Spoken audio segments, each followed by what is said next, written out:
Nós acabamos de ler João, capítulo 6, dos versículos 15 ao 21, onde relata uma história curiosa.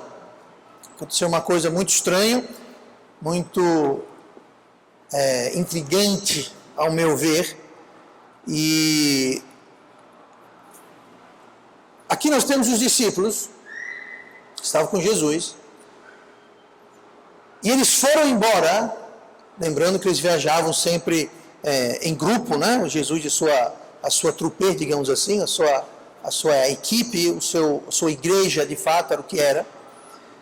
E aqui nós temos no versículo 16, dizendo assim: e quando veio a tarde, os seus discípulos desceram para o mar, e entrando no barco, atravessaram o mar em direção a Cafarnaum. Note bem que eles fizeram isso sem Jesus. Jesus não estava no barco. O versículo 17 enfatiza isso no final, dizendo: e ainda Jesus não tinha chegado ao pé deles. Isso quer dizer, não tinha chegado a eles. Aí eu pergunto, lá estava a igreja, que era uma igreja, não tinha uma sede, não tinha um local, não tinha uma placa na frente, não tinha púlpito, cadeira, não tinha o que hoje a gente associa a uma igreja, mas era uma igreja. E era uma igreja itinerante, uma igreja viajante, que se locomovia, viajava pelos cantos. E os discípulos foram embora e deixaram Jesus para trás. Então hoje eu quero falar no tema sobre Jesus no barco. Jesus está no barco da sua vida? A sua vida, o seu barco, Jesus está nele, ou você em algum momento partiu, foi embora e deixou Jesus para trás? Foi isso que os discípulos fizeram. Notando que aqui são os discípulos. Isso eram pessoas que eram assim com Jesus, conviveram com Jesus, estavam com Jesus, viajavam com Jesus, faziam refeições com Jesus, passavam o tempo todo com Jesus, mas eles foram embora sem Jesus estar no barco com eles. E o que aconteceu após eles partirem, o versículo 18 fala aqui: o mar se levantou porque um grande vento assoprava. Como consequência disso, no versículo 19 nós lemos que eles temeram, tiveram medo devido àquela tempestade, aquele vento, aquela situação toda. Agora, tão estranho quanto os discípulos terem deixado Jesus fora do barco e partido, é quando eu e você fazemos a mesma coisa. Quando nós decidimos em nossas vidas zarpar, levantar a âncora, partir, tomar um novo rumo, tomar uma decisão, viver a nossa vida, navegar o nosso barco, sem ter Jesus. Note que eu não estou falando as pessoas perdidas, as pessoas fora da igreja, as pessoas do mundo. Aqui o contexto eram os discípulos. Não eram as pessoas que estavam fora, as pessoas que andavam com Jesus, que foram chamadas por Jesus, que ouviam, eram ensinados diariamente por Jesus. Então, tão estranho quanto eles fazerem isso é quando nós fazemos a mesma coisa. Então eu pergunto, Jesus está no seu barco? Está na sua vida? E hoje eu quero ver algumas coisas de como nós podemos saber, algumas formas de nós sabermos se nós temos de fato Jesus no barco com a gente. Porque se nós não tivermos Jesus no barco com a gente, vai haver consequências, assim como houve aqui. A gente vê que os discípulos foram embora, não tinham Jesus no barco, e o que aconteceu foi que um grande vento soprou e eles tiveram medo, eles temeram. Sabe qual é o crente temeroso, o crente ansioso, o crente medroso? Aquele crente que não sabe que se Jesus está no barco. Ou o crente que sabe que Jesus não está no barco. Esse crente é o crente ansioso, temeroso. Aquele crente está sempre perguntando, sempre olhando para trás, por cima dos ombros. Por quê? Porque ele sabe que Jesus não está no barco. Ele não tem certeza que Jesus está no barco. E as ondas vão vir, o vento vai vir, a chuva, a noite vai vir e vai trazer medo. Vai trazer medo. Primeira coisa, abram suas Bíblias para Hebreus capítulo 6. Nós podemos ter Jesus no barco da seguinte forma: vivendo e agindo com fé. Hebreus 11, 6 fala assim: ora, sem fé é impossível agradar-lhe, porque é necessário que aquele que se aproxima de Deus creia que ele existe e que é galardoador dos que o buscam. Interessante, né? Porque é necessário que aquele que se aproxima de Deus creia que Ele existe. Tem muita gente que fala crer em Deus, mas vive como se Deus não existisse. É como eles aqui, Jesus era o pastor deles, eles estavam vivendo, andando, caminhando com Ele, mas eles desceram para o mar, entraram no barco, foram embora como se Jesus, completamente ignorando a falta dele no barco. E a fé é interessante, porque sem fé nós não percebemos a presença de Deus em nossas vidas. E sem fé nós também não percebemos a falta de Jesus em nossas vidas. Funciona dos dois lados. Sem fé nós não nos damos conta da sua presença e nós não nos damos conta da ausência dele. A gente está navegando e só vamos perceber que Jesus não está no barco quando vem os problemas, quando vem a tempestade, quando vem o vento, quando vem as ondas. Isso é falta de fé. Por que é falta de fé, pastor? Porque você só percebeu quando você viu os problemas. Quando você vê os problemas, aí a sua fé, de repente, desperta. Você fala, mas cadê Deus? Aí Deus fala, você me deixou lá na praia. Você me deixou fora do barco. Então, fé. É importante a gente viver com fé, porque sem fé é impossível agradar a Deus. Lá em Lucas 9:41, Jesus falou o seguinte, e Jesus respondendo disse, ó geração incrédula e perversa, até quando estarei ainda convosco e vos sofrerei? Trazei aqui o teu filho. Sabe o que o contexto de Lucas 9:41? É a falta de fé. Era a falta de fé. Chegou um homem para ele, para levar o seu filho a ser curado, mas esse homem não tinha fé. Jesus viu isso e ele falou, geração incrédula. O que é incrédula? É sem fé. Ó geração incrédula e perversa. Jesus iguala a falta de fé com maldade, perversidade. Gente, nós crentes, nós não temos motivo algum, razão alguma para não ter fé. Se nós não tivermos fé, então nós não fomos salvos. Então a gente optar por não viver pela fé é uma perversidade, é uma maldade. É um mal muito grande. Porque se eu sou crente, então eu tenho fé o suficiente para ouvir o Evangelho, crer e receber o Evangelho.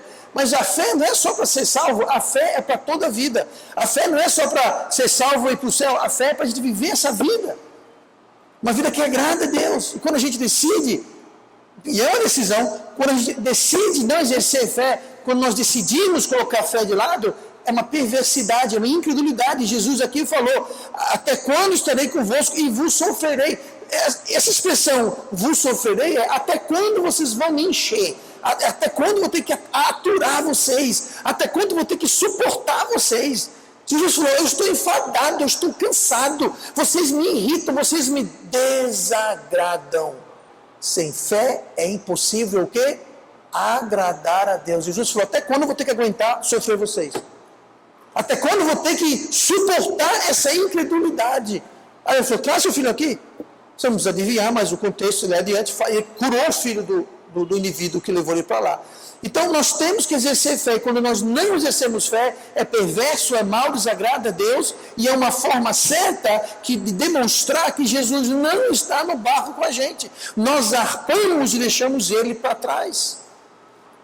Em João 8:29, Jesus diz sobre ele e o Pai, o relacionamento deles, ele fala assim, João 8:29, e aquele que me enviou está comigo. O Pai não me tem deixado só, porque eu faço sempre o que lhe agrada. Então Jesus falou, o meu Pai sempre está comigo.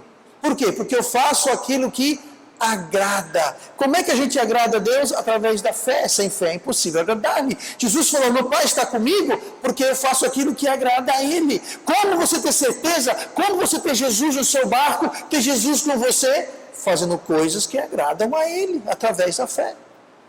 Então, sem fé você não o agrada, e sem fé é um sinal de que ele não está no barco. Você e eu zarpamos e deixamos ele para trás. Então, primeira coisa aqui para ter Jesus no barco é a gente ter fé. Não apenas ter fé, mas exercer fé em nossas vidas. Abra para João capítulo 20, vamos ver outra coisa aqui, que é uma forma de sabermos se Jesus está ou não no barco conosco, no barco da nossa vida. João 20, 19. Chegando, pois, a tarde, você percebeu que lá em João que a gente leu, falava que era tarde também, no versículo 16, e quando veio a tarde, os seus discípulos foram para o mar. E agora diz o quê? Chegado, pois, a tarde, tem alguma coisa a ver com a tarde. E a tarde aqui não quer dizer as 2 horas da tarde. Quando fala tarde na Bíblia, quer dizer o pôr do sol. O sol estava se pondo. As trevas estavam chegando. O sol estava se pondo. Todo mundo. Chegando, pois, à tarde, naquele dia, o primeiro da semana, ou seja, era um domingo, domingo à noite, tipo agora, domingo à noite. E cerradas as portas, onde os discípulos, com medo dos judeus, se tinham ajuntado, chegou Jesus e pôs-se no meio e disse-lhes: paz seja convosco. E dizendo isso, mostrou-lhes as suas mãos e o lado, de sorte que os discípulos se alegraram vendo o Senhor. Aqui que nós lemos foi um dos primeiros cultos pós-crucificação. E foi um culto. Eles estavam juntos, era um domingo, no caso era domingo à noite, mas era um domingo, estavam juntos. E quem promete estar no culto toda vez que nós nos reunimos como igreja? Jesus. Então nós temos domingo, nós temos os crentes reunidos no único local, nós temos Jesus presente. Era um culto, gente. Era um culto. Tá? Está acontecendo um culto aqui. Então, uma forma a gente saber se Jesus está no barco é vá para o culto. Ou seja, vocês estão aqui, perfeito, mas assim, esteja no culto. Participe do culto. Você vindo para o culto, você vem se encontrar com Jesus, porque Jesus está aqui, de uma forma real. Alguns capítulos adiante, em João 20, 24, diz assim: ora, Tomé, um dos 12, chamado Dídimo, não estava com eles. Tomé faltou o culto. Repara, não veio para o culto. Tomé. Não estava com eles quando veio Jesus. Disseram-lhe, pois, os outros discípulos: vimos o Senhor.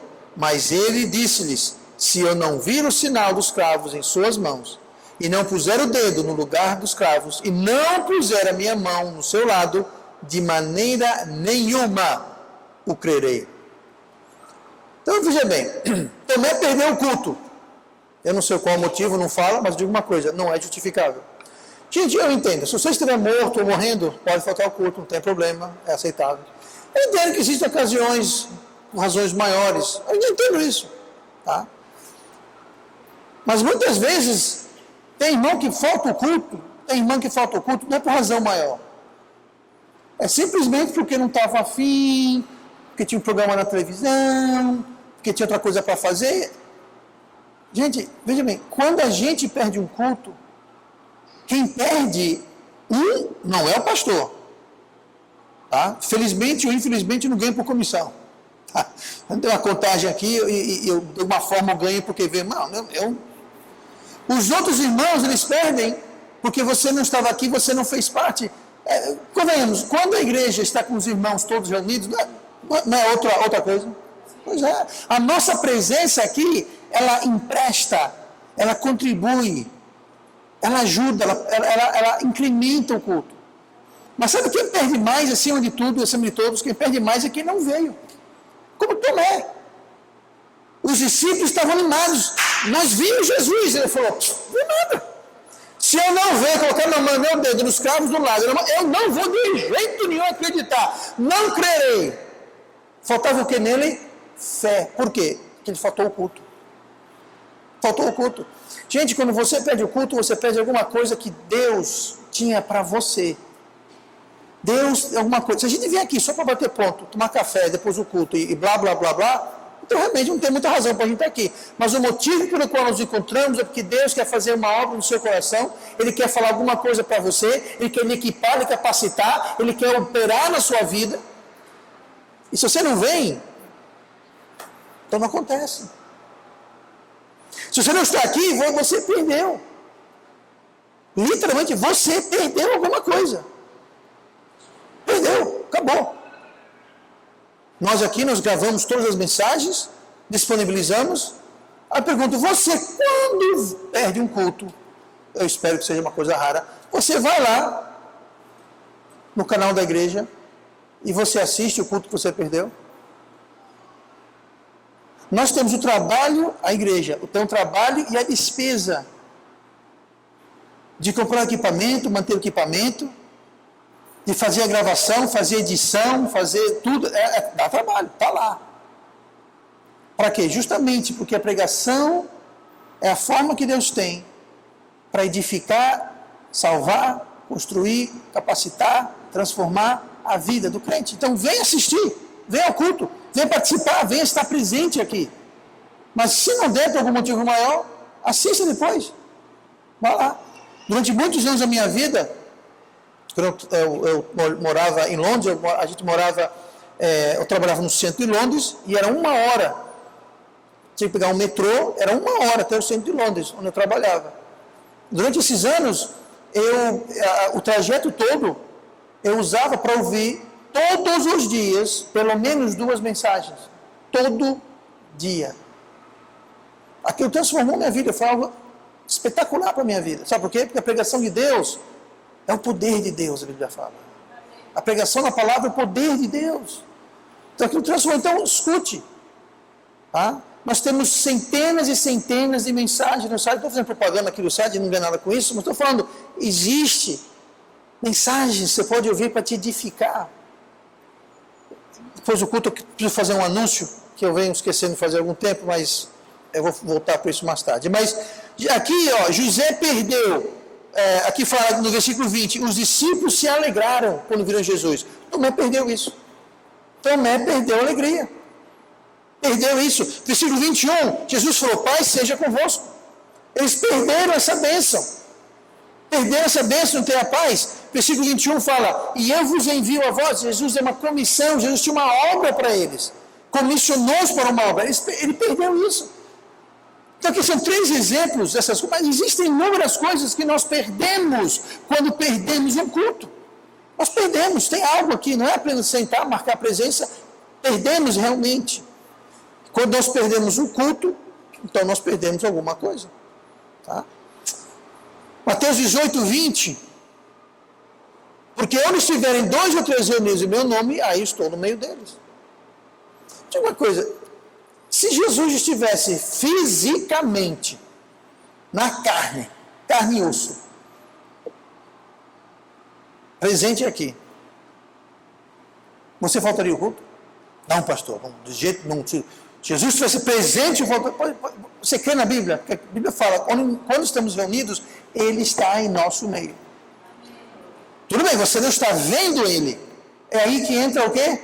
A fé. Que a fé é a prova das coisas não vistas, coisas que não se veem. Se você está me dizendo que você só crê no que você vê, então seu problema é fé.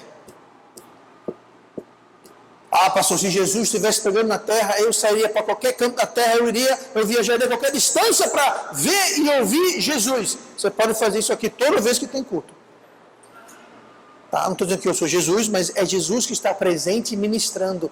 Se alguma coisa é feita durante o culto, se Deus fala no seu coração, se Deus faz alguma obra no seu coração, se Ele transforma, te dá uma impressão, a qualquer coisa, entenda, não sou eu ou a minha pregação, é o poder de Deus. É o poder de Deus.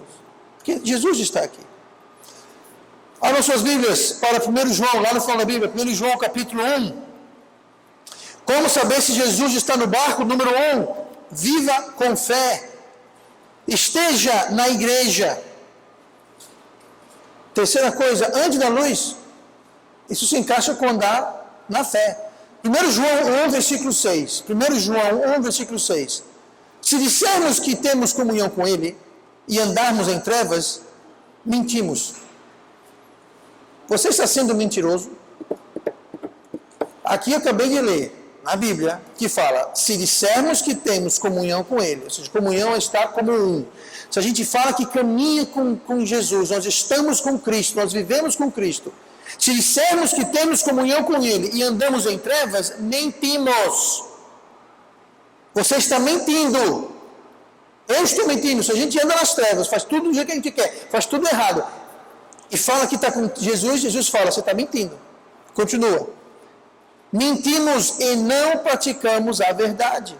Versículo 7. Mas se andarmos na luz, como Ele na luz está, temos comunhão uns com os outros, e o sangue de Cristo, seu Filho, nos purifica de todo o pecado.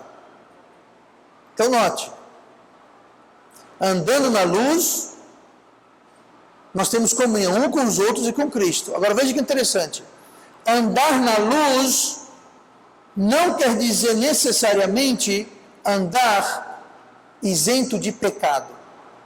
Eu não estou defendendo o pecado, eu não estou promovendo o pecado, só estou dizendo o seguinte, aqui está dizendo, se a gente andar na luz, o sangue de Jesus, seu Filho, nos purifica todo o pecado. Peraí, pastor, se eu andar na luz, que pecado é esse que tem que ser purificado? Se eu estou andando na luz. Gente, andar na luz não quer dizer andar sem cometer erro algum, jamais, nunca. Sabe por quê? Porque isso é possível.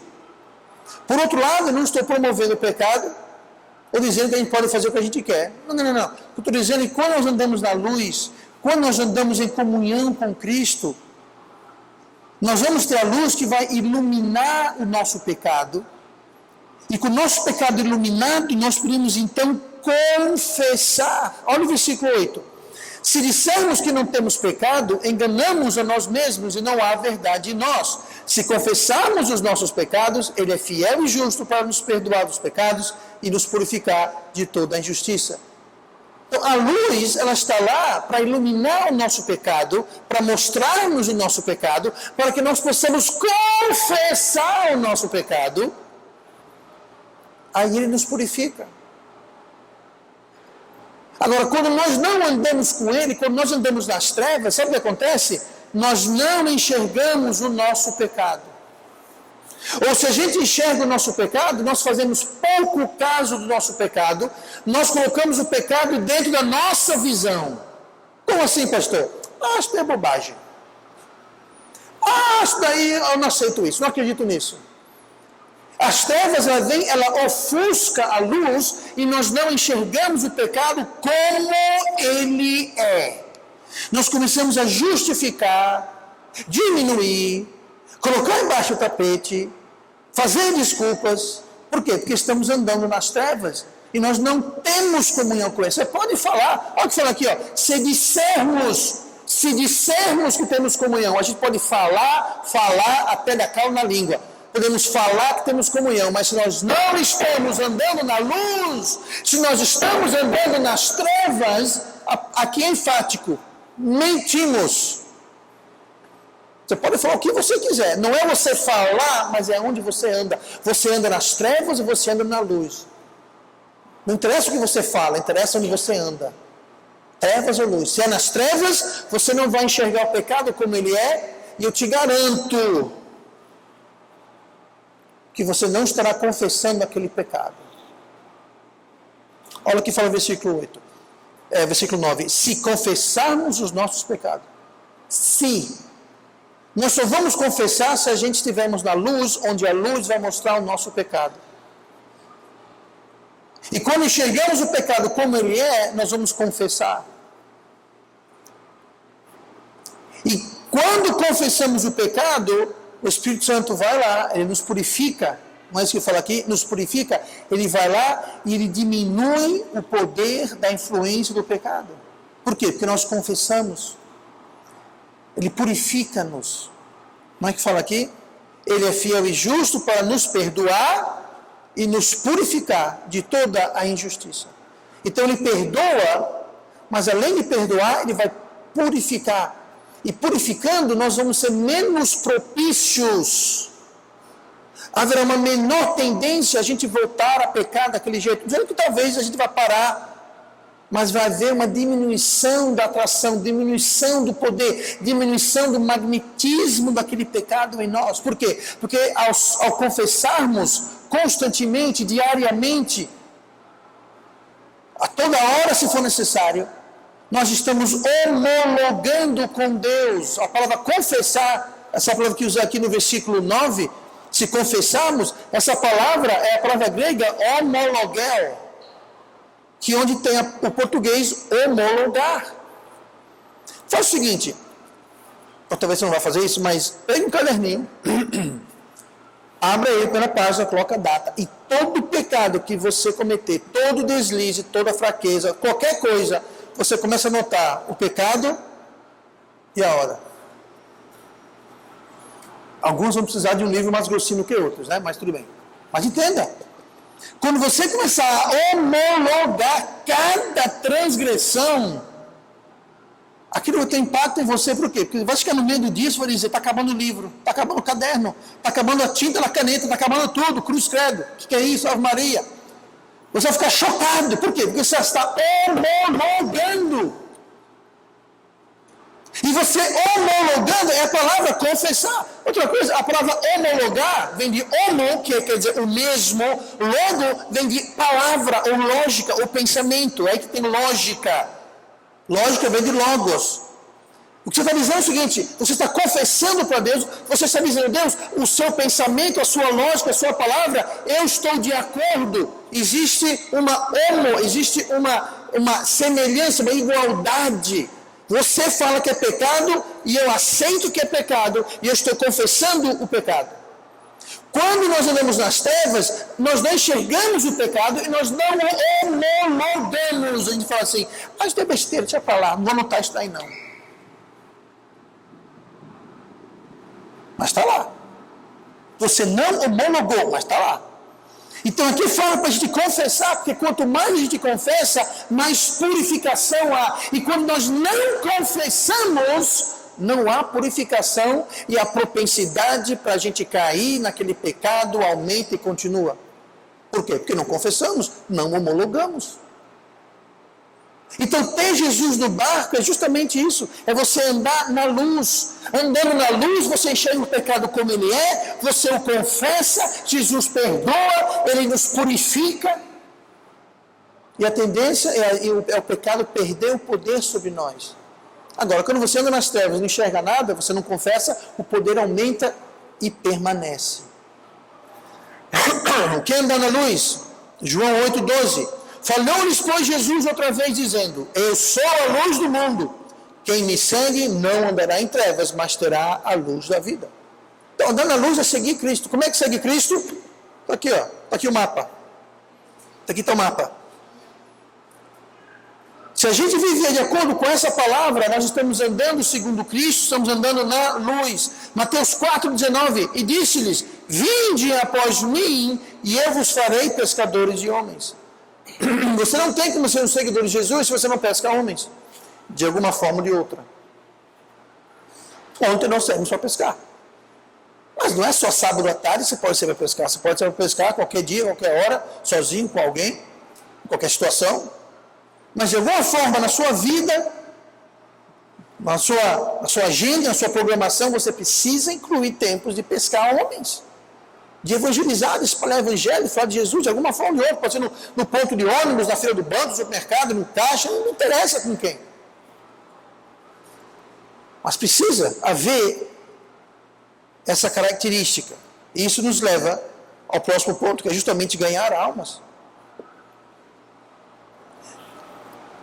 Jesus não está no barco com você se você não está envolvido em ganhar almas, como eu acabei de falar. Você é um pescador de homens.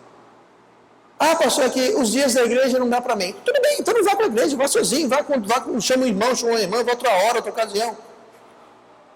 Nós temos aqui os dias que nós temos a programação para dar uma oportunidade de fazer a coisa organizada, mas não quer dizer que fora desse horário é proibido ou errado, não acontece. Claro que acontece. Toda hora é hora.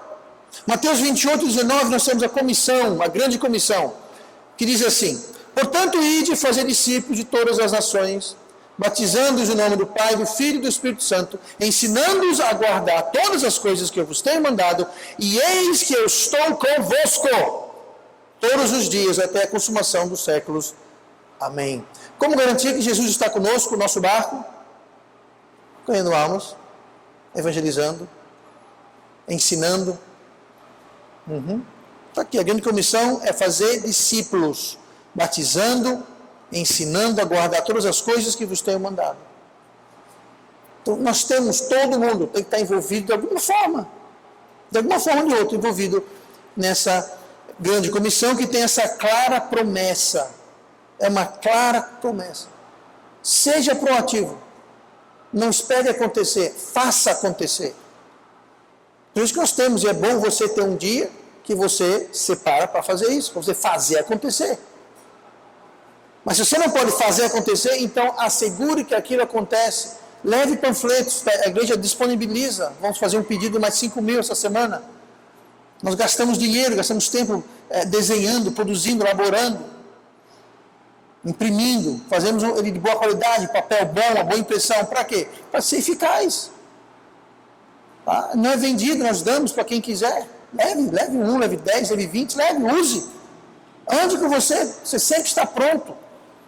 Está no ônibus, no táxi, no Uber, dê para o motorista, dê para o passageiro, enfim, qualquer coisa. Lá nós asseguramos que lá dentro tem o Evangelho. Se tiver a oportunidade de falar com alguém, melhor ainda, mas o mínimo que vamos fazer é dar um panfleto que tem o Evangelho.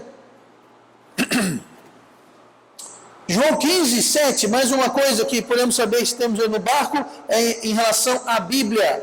João 15, versículo 7.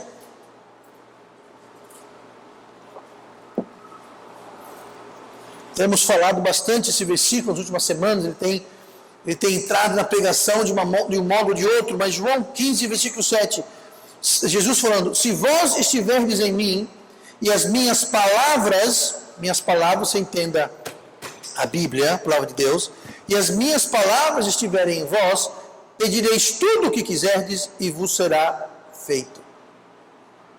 Então nós temos que viver na Bíblia. Ela todo dia. Você sabia que o fato de você possuir uma Bíblia é um privilégio que muitas gerações anteriores à nossa não tinham? Houve época neste mundo onde uma Bíblia era uma coisa rara, caríssima e perigosa de ter. Você poderia ser preso ou morto por possuir uma Bíblia.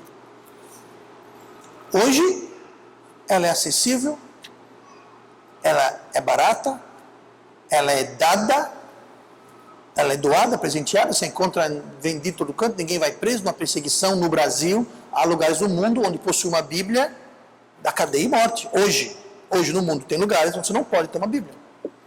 Anos atrás, antes de vir para Maceió, eu fiz uma viagem de negócios, minha firma me enviou para a Arábia Saudita, um país muçulmano. Na Arábia Saudita é proibido você ter Bíblia, proibido. Eu, muito rebelde e fiel, levei o Novo Testamento. Foi um certo risco. Vocês estão falando com o herói da fé, gente. Eu sou o herói da fé. Se a alfândega parasse, revistasse minha bagagem, encontrasse aquilo, ia dar um problema grave. E possivelmente eu seria expulso do país. Pode fechar sua mala e vá-se embora daqui. Então eu levei. O Novo Testamento era desse tamanho. Não, estou brincando. Pois é. Proibido. Proibido. Quer ser expulso? Entre lá assim, ó. Chega no aeroporto, entre lá assim, ó. Você não passa pela imigração. Você volta, passa embora. Não quero isso aqui não. Hoje no Brasil não é crime, é livre, é barato. No entanto, apesar de ser o livro mais popular, mais lido, outra coisa, sabia que a Bíblia é o livro mais vendido, é o best-seller? O livro mais vendido no mundo, sabe qual é? É a Bíblia. Ah, não, sei que foi aquele livro do fulano. Não, tem. Mas eles não incluem os best-sellers, eles não incluem a Bíblia. Se incluísse, a Bíblia é o livro mais vendido no mundo, ponto. Há anos, há décadas, ele é o mais vendido no mundo. E também é o livro menos lido no mundo. É o mais vendido e o menos lido. Impressionante. Então vamos viver na Bíblia, vamos ler a Bíblia, gente. Às vezes você vai numa casa, você vai numa loja, quem já foi numa loja, alguma coisa, você entra lá, aí está lá a Bíblia aberta assim, ó. Pronto, ali está saindo o quê? Está emanando, eu não sei o que eles acham que tem saindo da lei. Gente, isso daqui, ó, se ficar só aqui, a Bíblia fala que a letra mata, o Espírito vivifica. Tá? Isso daqui, se não fosse o fato que essas palavras foram inspiradas e preservadas por Deus, não é nada. Agora nós temos que ler. Temos que ler, não adianta você colocar lá, abrir e achar que aquilo vai de alguma forma resolver alguma coisa, não vai resolver nada. Temos que ler. Então vamos ler nossas Bíblias, vamos viver, além de ler, vamos estudá-la, vamos aprendê-la, vamos obedecê-la. Salmo 119, no versículo 11, fala assim: escondi a tua palavra no meu coração, para eu não pecar contra ti. Semana passada, retrasada, eu falei sobre isso.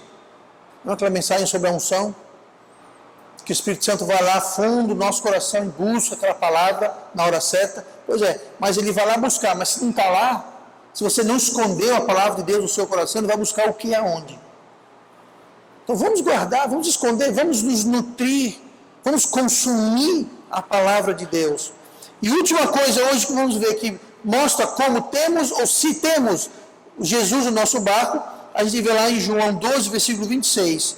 Se alguém me serve, siga-me, e onde eu estiver, ali estará também o meu servo, e se alguém me servir, meu Pai o honrará. A última coisa hoje é servi-lo, servir a Cristo.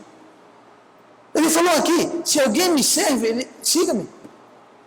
Então você não pode seguir se você não servir. Aí eu pergunto para você, em que você serve Cristo? Deixa eu só dar uma ressalva aqui. Vir para o culto não é necessariamente servir Cristo. Vir para o culto é como ir para a refeição. Hoje à tarde, por exemplo, eu fui num restaurante almoçar. Estava muito delicioso, obrigado por perguntar. Mas eu fui almoçar. Me diga uma coisa. Eu servi eles alguma coisa? Não, eles que me serviram. Eu não alimentei eles que me alimentaram. Tudo bem, absurdo que eles cobraram depois, trouxeram a conta, mas isso não vem ao caso. Mas a questão é que quando a gente vem para a igreja, a gente vem para ser servido. A gente vem para o Espírito Santo nos alimentar, nos fortalecer, nos encorajar, nos capacitar, justamente para que a gente possa servi-lo. Existe uma enorme correlação entre você vir na igreja, entre você andar na fé, entre você, enfim, todas essas coisas, você andar na luz e você servir a Cristo. A correlação está lá. Me mostra alguém que não tem fé, que não vem para a igreja, que não anda na luz, que não ganha almas, que não faz nada, essa é a pessoa que não serve a Cristo. Até ganhar almas, até servir a Cristo. Quando nós servimos a Cristo, Ele nos serve mais ainda. É o que fala aqui. Se alguém me serve, siga-me. E onde eu estiver, ali estará também o meu servo. Então mostra aqui que Jesus está com você. Quando você serve Cristo, Ele está mais próximo de você. Aí ele diz assim, se alguém me servir, meu Pai o honrará. Quer ser honrado por Deus? Essa palavra honrar e honrará, ela vem do... Você já falar o termo honorário? Né? Você vai no médico, contrata um arquiteto, um advogado, você paga o que para ele? Os honorários. Você está honrando o serviço que ele fez, que ele prestou. Esse honrar quer dizer isso. Quando nós servimos Cristo, o Pai nos honra, o Pai nos reembolsa, recompensa, nos paga. Pastor, é quanto? Não quer dizer necessariamente que é dinheiro.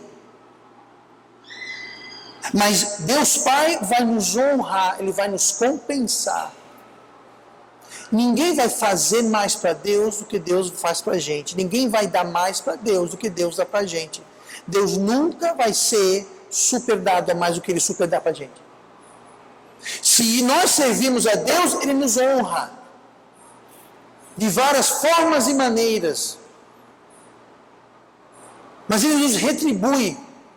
Então, nem que for de um ponto de vista egoísta, ao servir Deus, Ele está me honrando. Ele vai me honrar. Mas além da honra, o que é primeiramente mencionado é quando onde eu estiver, ali estará o meu servo. Porque quando nós servimos Cristo, Cristo serve do nosso lado. Ele está conosco. Então, tempo, tesouro, talento. Tempo todo mundo tem igual. Tesouro, Nem todo mundo tem o mesmo tesouro. Uns têm mais, uns têm menos. E talento. Talento podemos dividir em duas partes. Talentos naturais que nós temos. Tem gente que é naturalmente lindo, como eu, por exemplo, e simpático. Outras pessoas, eu não vou mencionar nomes, mas outras pessoas nem tanto. Então tem gente que tem um talento. Tem gente que tem um talento para vender, para comunicar, tem um talento que é extrovertido, é um talento natural da pessoa. Use para Cristo. E tem os talentos que são espirituais, que são capacidades, talentos espirituais que Deus concede de forma sobrenatural, devido à presença e ministério do Espírito Santo. Anos atrás, eu estava numa igreja onde a pessoa que tocava o instrumento, ela saiu da igreja, foi morar em outro lugar, foi embora. Aí tinha um jovem na igreja, não sabia tocar nenhum instrumento. Em questão de 3 meses, ele estava tocando instrumento de forma excelente. Sabe o que foi aquilo? Eu creio que ele foi um dom espiritual que Deus deu para ele. Havia uma necessidade na igreja, não tinha ninguém para tocar nenhum instrumento. Deus capacitou aquele jovem para aprender. Não foi que ele acordou um dia sabendo tocar, mas ele, em curto tempo, questão de meses, poucos meses, 2, 3 meses, ele estava bom o suficiente para estar tocando para o louvor na igreja, para ajudar no louvor da igreja. Isso é um exemplo. Mas existem dons naturais e dons espirituais, talentos naturais, talentos que Deus concede. Seja lá qual for, use-o para a obra de Deus, use-o para servir a Deus. Não interessa o que você faz, Deus pode usar qualquer coisa, qualquer talento, habilidade que você tem. Use aquilo para Deus, para servir a Deus. Seja um dom natural ou espiritual, foi Deus que te deu aquela habilidade. Use, utilize-a para a honra de Deus. Sabe, tu não fica só dinheiro. Dinheiro é importante, claro que é importante, mas não é só dinheiro. É tempo, tesouro e talento. Os 3 T's. Tempo, tesouro e talento. Nosso tempo nós damos justamente ganhando almas, evangelizando, vindo para a igreja, lendo a Bíblia, orando. Tudo isso é do nosso tempo. Temos que gastar tempo, temos que servir. E você não vai servir Deus sem dar tempo para Ele.